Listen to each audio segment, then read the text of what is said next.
Our Community Energy Fund is helping local community organisations like schools and charities to install clean energy in Hackney.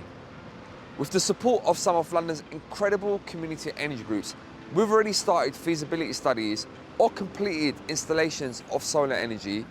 This work is engaging thousands of Hackney residents and showcases how our own community group are leading the transition to net zero. This not only creates new clean power in Hackney, but helps to cut bills from some of the amazing community organisations that make Hackney what it is.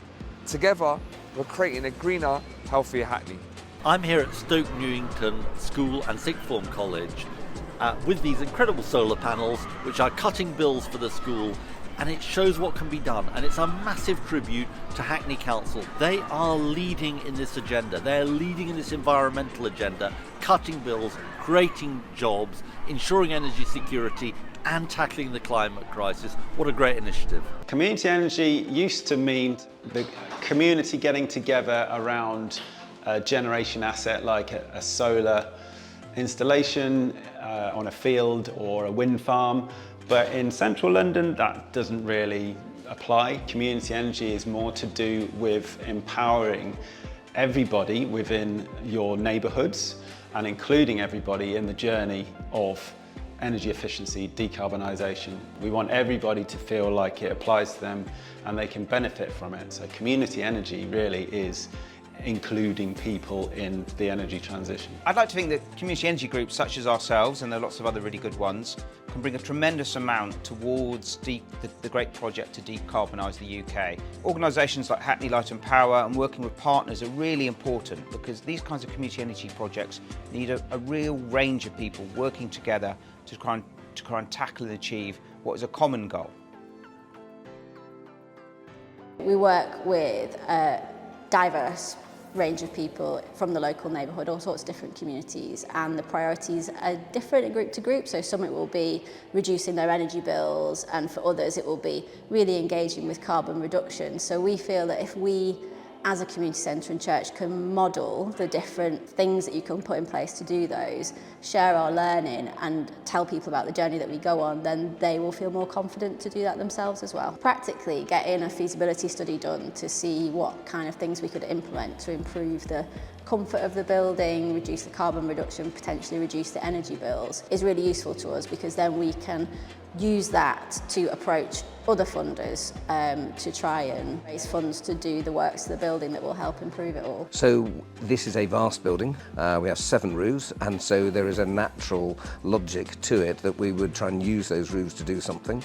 We now have 50 panels up on the roof, and they are pretty much powering the entire building. So we're cooling beer, we're heating the building, we're running electricity to do the pool tables. There's an awful lot of power use, and that is vast majority of it now coming off the roof. For a number of years we had been thinking that the flat roof of the building was a bit of a wasted resource, and we'd kind of looked into the feasibility of solar panels, but the expense was quite prohibitive. Then Hackney Light and Power had the showcase event and information finding, and we found that actually that was ideal. So our community energy group was Crew, and actually it was really useful because they helped project manage and kind of lead with specific expertise that I don't have as a head teacher.